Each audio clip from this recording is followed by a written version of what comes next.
Aujourd'hui, je vais vous parler du coup d'un site, ou plus précisément d'une association. C'est une association qui s'appelle les Designers Éthiques, que vous connaissez peut-être.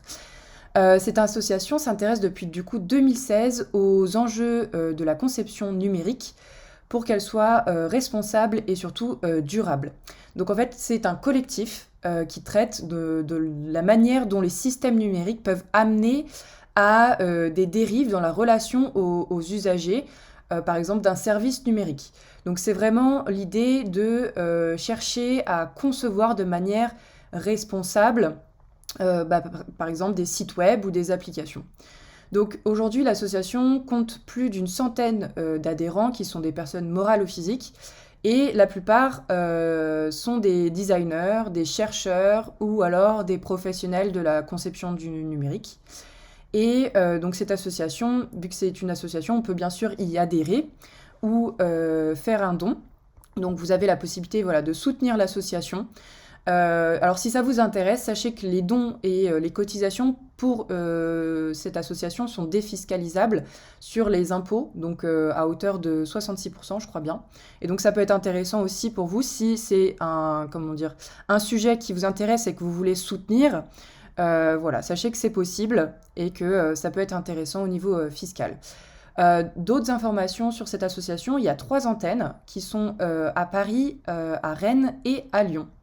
Donc pareil, voilà, vous avez 3 antennes pour rejoindre l'association des designers éthiques. Cette association, elle propose plusieurs types de contenus. Et notamment, elle est à l'origine des conférences que vous connaissez aussi peut-être, des Ethics by Design. C'est des conférences, et c'est plutôt un événement, je dirais, qui a lieu chaque année. Alors, en 2020 et 2021, c'était des années un petit peu difficiles pour l'association, puisqu'elle n'a pas pu réaliser les conférences en présentiel, mais du coup, ils ont choisi de faire des conférences en ligne. Et donc ces conférences, je vais vous amener sur le site, donc ces conférences, elles ont pour objectif de rassembler du coup les communautés de professionnels du design et du numérique, mais aussi du coup les chercheurs et experts pour justement du coup parler des pratiques et aussi parler des futurs services qui pourraient être responsables et durables, et imaginer du coup des services justement, de nouveaux services pour le futur et pour demain, pour justement et faire évoluer du coup de manière éthique des services qu'aujourd'hui on connaît tous. Donc voilà, je vous laisserai, si vous voulez, aller voir le site de Ethics by Design pour voir le programme et les intervenants et voir un petit peu comment ça s'organise. Je continue du coup sur ce que proposent les designers éthiques. Donc en fait, il y a d'autres types de contenus, notamment un contenu qui est aujourd'hui assez connu, c'est le guide de l'éco-conception numérique. En fait, c'est un guide qui a été réalisé donc par l'association, et il est disponible sur le site, et il aborde toutes les questions en fait d'éco-conception en tentant de faire le pont entre l'accessibilité, l'économie aussi de l'attention, ou encore la diversité. Et donc je vous laisserai, si vous voulez, l'accès à ce site. Vous avez vraiment tout le sommaire et du coup toutes les explications, qu'est-ce qui peut être mis en place justement pour éco-concevoir un produit numérique. Donc vraiment, le guide est très très bien fait. Et il est très bien organisé pour que n'importe qui, demain, s'il souhaite faire un site de manière écologique, il puisse suivre les good practices et du coup avoir différentes méthodologies pour mettre en place un site éco-conçu. Hop. Tac. Et autre chose qui est intéressante avec cette association, c'est qu'elle propose une veille constante sur les bonnes pratiques de la conception responsable et durable.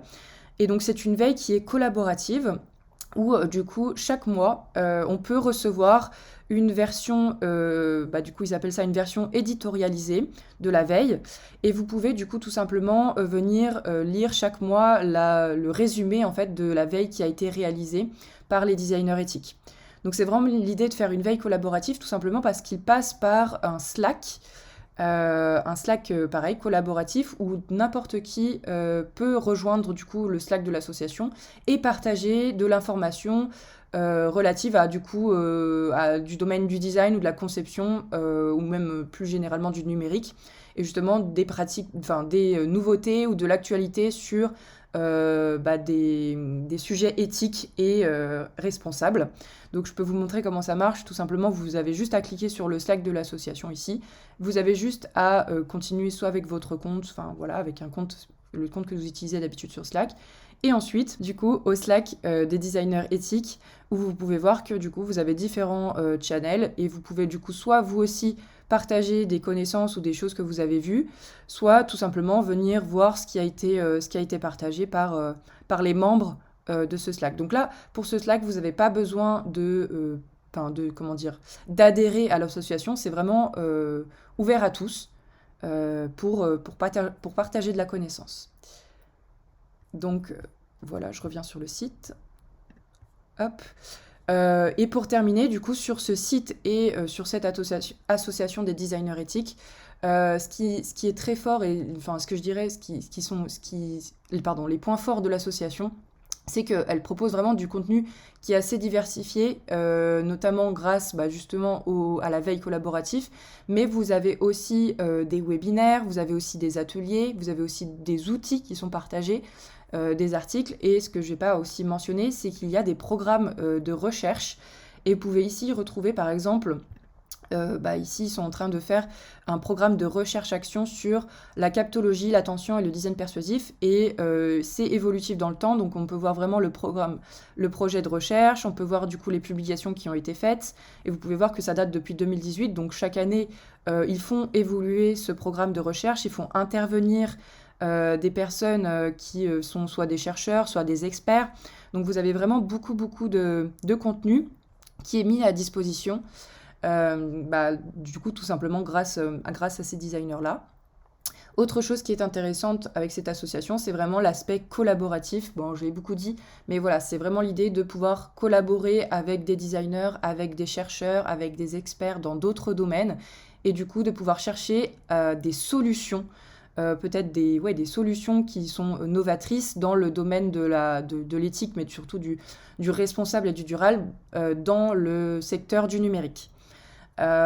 Et dernière chose qui est aussi intéressante, comme vous avez pu le voir sur le site, c'est vraiment à leur image, c'est-à-dire que le site est éco-conçu, il a un faible impact carbone. Vous pouvez voir que on est surtout sur du texte noir sur blanc, peu d'images ou pas d'images, pas de vidéos.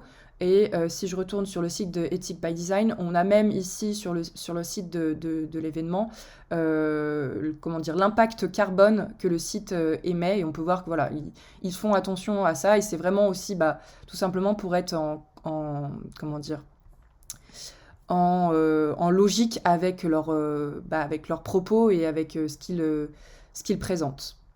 Voilà.